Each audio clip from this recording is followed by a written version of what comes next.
नमस्कार। World news में आज रूस और यूक्रेन के बीच सीजफायर की उम्मीदों को बड़ा झटका लगा है। बुदापेस्ट में रूसी राष्ट्रपति व्लादिमीर पुतिन और अमेरिका के राष्ट्रपति डोनाल्ड ट्रंप के बीच होने वाली बैठक रद्द हो गई है।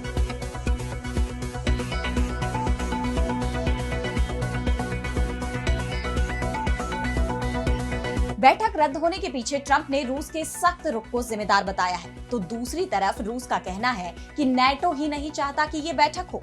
वो बैठक में रुकावट डाल रहा था। यानी एक बार फिर रूस यूक्रेन जंग पर फेल हुआ ट्रंप का प्लान, जिसके बाद अब यूक्रेन के लिए बढ़ने वाला है संकट। इस पर हम करेंगे विस्तार से चर्चा, लेकिन आइए जरा उन खबरों को भी देख लें जिन पर आगे होगी बात।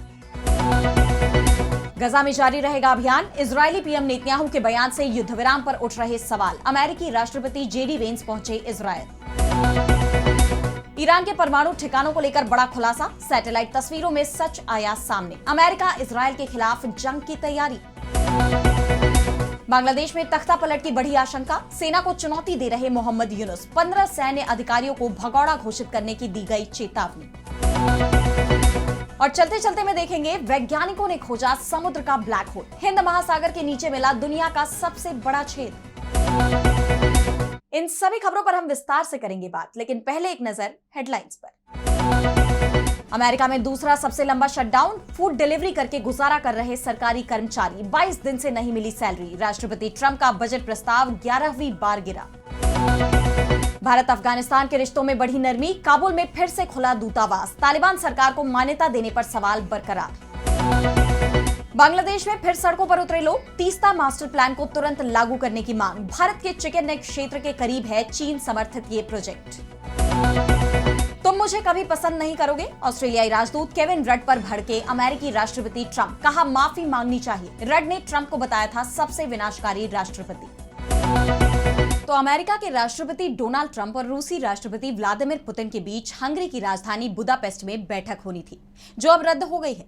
दरअसल 16 अक्टूबर को ट्रंप और पुतिन के बीच फोन पर चर्चा हुई। दोनों नेताओं में करीब 2.5 घंटे तक बातचीत चली और इसमें तय हुआ कि ट्रंप और पुतिन इस साल की दूसरी शिखर बैठक हंगरी के बुदापेस्ट में करेंगे। दोनों नेताओं की पिछली मुलाकात इसी साल अगस्त में अलास्का के एंकोरेज में हुई थी और उम्मीद थी कि बुदापेस्ट में होने वाली मुलाकात में रूस और यूक्रेन जंग को रोकने पर कोई सहमति बन जाएगी, लेकिन अब ये बैठक ही टल गई है। अमेरिकी राष्ट्रपति डोनाल्ड ट्रंप की तरफ से कहा गया कि पुतिन के साथ बैठक का कोई फायदा नहीं होना था। बैठक का कोई मतलब नहीं दिख रहा था। मैं बेकार की बैठक नहीं करना चाहता। मैं समय बर्बाद नहीं करना चाहता। इसलिए देखते हैं आगे क्या होता है। यूक्रेन और रूस के मोर्चे पर बहुत सी चीजें हो रही हैं। हम अगले 2 दिनों में आपको बताएंगे कि हम क्या करने जा रहे हैं। ट्रंप के इस बयान पर रूस का जवाब भी आ गया है। क्रेमलिन के प्रवक्ता दिमित्री पेस्कोव ने कहा कि बुदापेस्ट में होने वाली बैठक के लिए पहले ही कोई समय सीमा तय नहीं की गई थी। इसके लिए तैयारियों की जरूरत पड़ती है। यानी रूस की तरफ से साफ कर दिया गया कि उसे इस बैठक की पहले से ही कोई जल्दी नहीं थी। ऐसे में बैठक रद्द होना उसके लिए कोई झटका नहीं है। इस बीच खबर यह भी सामने आ रही है कि अमेरिकी विदेश मंत्री मार्को रूबियो और रूसी विदेश मंत्री सर्गेई लावरोव के बीच जो बैठक इसी सप्ताह होनी थी, उसे भी टाल दिया गया है। इससे पहले 20 अक्टूबर को रूबियो और लावरोव के बीच बातचीत हुई, जिसमें इस सप्ताह दोनों के बीच बैठक तय हुई, लेकिन अब ये बैठक नहीं होगी। मॉस्को टाइम्स ने CNN के हवाले से कहा है कि ये बैठक इसलिए टल गई क्योंकि रूस और अमेरिका के बीच यूक्रेन युद्ध को खत्म करने के तरीकों पर मतभेद है। रूबियो से हुई बातचीत के बाद लावरोव ने कहा था कि रूस का रुख वही है, पहले शांति समझौता, उसके बाद संघर्ष विराम। वहीं वॉशिंगटन चाहता है कि युद्ध तुरंत रुक जाए, पर पुतिन इसके लिए तैयार नहीं है। रूस का तर्क है कि यूक्रेन का नेटो में शामिल होना उसकी सुरक्षा के लिए खतरा है, इसलिए मॉस्को चाहता है कि यूक्रेन नेटो से दूर रहे।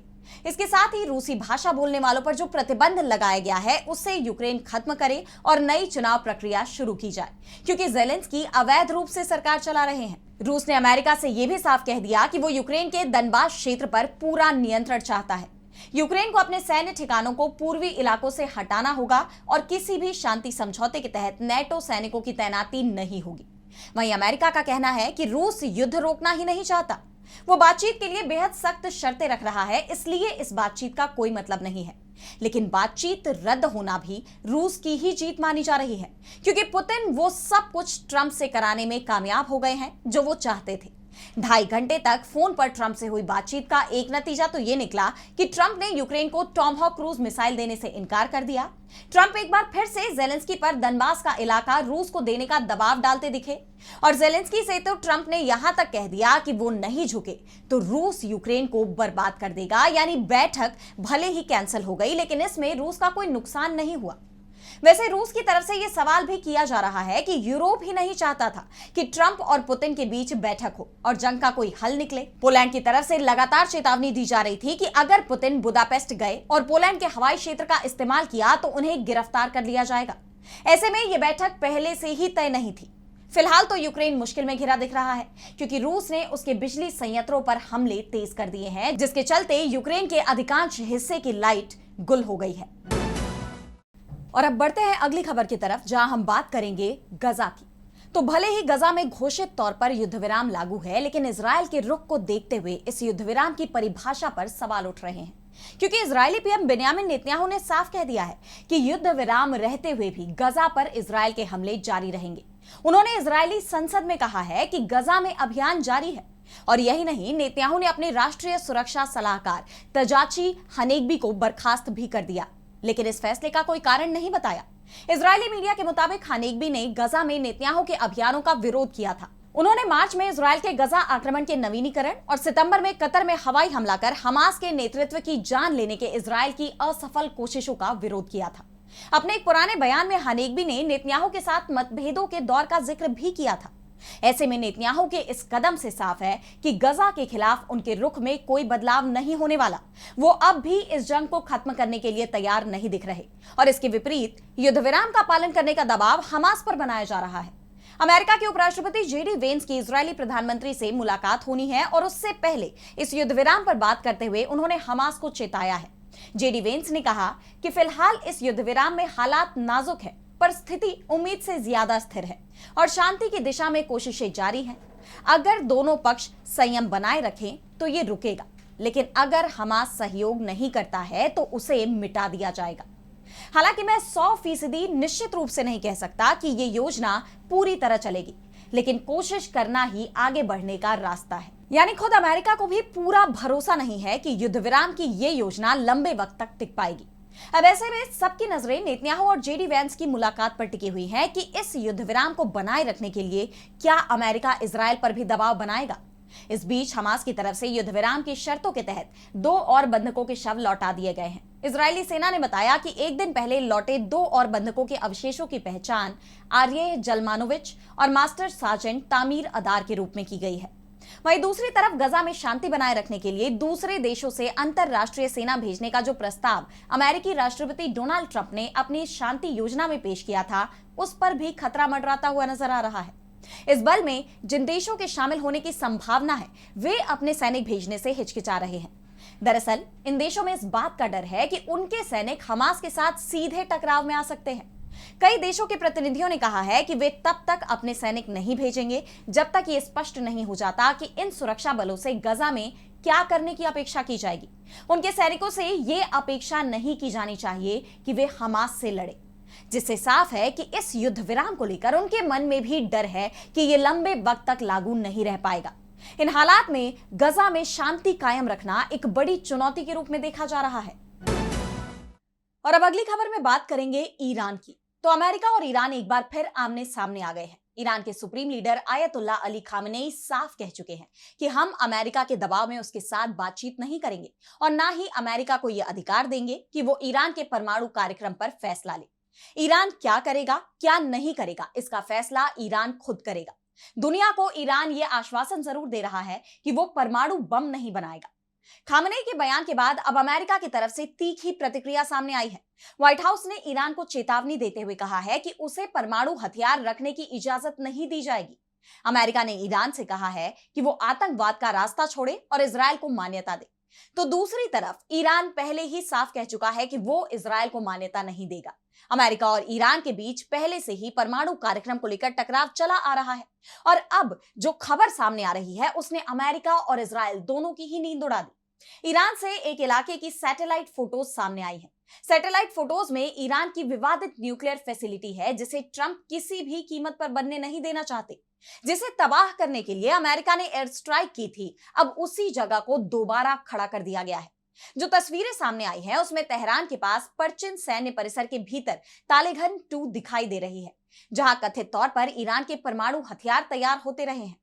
इस स्थल के कुछ हिस्सों का पुनर्निर्माण किया गया है जो 25 अक्टूबर 2024 को एयर स्ट्राइक में तबाह हो गए थे। Institute for science and international security ने इस तस्वीर का विश्लेषण करते हुए पाया कि मई में नष्ट हो चुकी इमारत को पहले काले रंग के कवर से ढका गया, फिर जून तक नींव रखी जा चुकी थी और 30 अगस्त 2025 तक लगभग 45 बाय 17 मीटर आकार की एक नई मेहराबदार छत वाली संरचना बनाई जानी शुरू हो गई थी। इसके अगल बगल 20 बाय 7 मीटर की 2 छोटी इमारतें बनाई गई। फिर सितंबर तक एक तीसरी धनुषाकार संरचना जोड़ी गई। दावा किया जा रहा है कि एयर स्ट्राइक से बचने के लिए इस जगह पर बंकर बनाया जा सकता है, यानी सीज फायर के बीच ईरान एक और जंग की तैयारी में जुटा हुआ है और साथ ही उसका परमाणु कार्यक्रम भी तेजी से आगे बढ़ रहा है। ऐसे में सवाल ये उठ रहे हैं कि क्या ईरान और अमेरिका के बीच जंग फिर से शुरू होने वाली है। और अब अगली खबर में बात करेंगे बांग्लादेश की। तो बांग्लादेश की अंतरिम सरकार पर संकट बढ़ता जा रहा है। सरकार का नेतृत्व कर रहे मोहम्मद यूनुस सेना से सीधा टकराव मोल लेने के मूड में नजर आ रहे हैं। मामला 15 सैन्य अधिकारियों की गिरफ्तारी का है, जिसे लेकर यूनुस सरकार को पूर्व पीएम खालिदा जिया की पार्टी बीएनपी ने भी चेताया था कि वो सेना से न टकराएं वरना अंजाम बुरा होगा। एक तरह से बीएनपी ने यूनुस सरकार को तख्ता पलट की चेतावनी दी थी, लेकिन इसका भी यूनुस पर कोई असर होता नहीं दिखाई दे रहा है, बल्कि अब उन्होंने सैन्य अधिकारियों के खिलाफ अपना रुख और भी सख्त कर लिया है। अब वो उन्हें भगौड़ा घोषित करने की तैयारी में है। दरअसल पूर्व पीएम शेख हसीना समेत कई लोगों के खिलाफ बांग्लादेश की अंतरराष्ट्रीय अपराध न्यायाधिकरण यानी आईसीटी ने अरेस्ट वारंट जारी किया था। उन पर अवामी लीग शासन के दौरान राजनीतिक विरोधियों के जबरन गायब होने या अपहरण और यातना में शामिल होने के आरोप है, जिसके बाद 15 अधिकारियों को हिरासत में ले लिया गया और तब से ही सेना और सरकार में टकराव की चर्चा शुरू हो गई। कोर्ट में 2 बार इन अधिकारियों को पेश करने की मांग की गई, लेकिन सेना ने इसे अनसुना कर दिया और अब आईसीटी ने सेना को चेतावनी दे दी है कि अगर 22 अक्टूबर तक इन अधिकारियों को कोर्ट में पेश नहीं किया गया तो न्यायाधिकरण एक नई तारीख तय करेगा और उनके खिलाफ समन के साथ नोटिस 2 अखबारों में प्रकाशित किए जाएंगे। उस तारीख को पेश न होने पर उन्हें भगौड़ा घोषित कर दिया जाएगा। यानी सरकार पीछे हटने को तैयार नहीं दिख रही है और सैन्य अधिकारियों के खिलाफ ये कार्रवाई सेना को मंजूर नहीं है। ऐसे में अगर ये टकराव बढ़ता है तो यूनुस सरकार के लिए मुश्किलें खड़ी हो सकती हैं।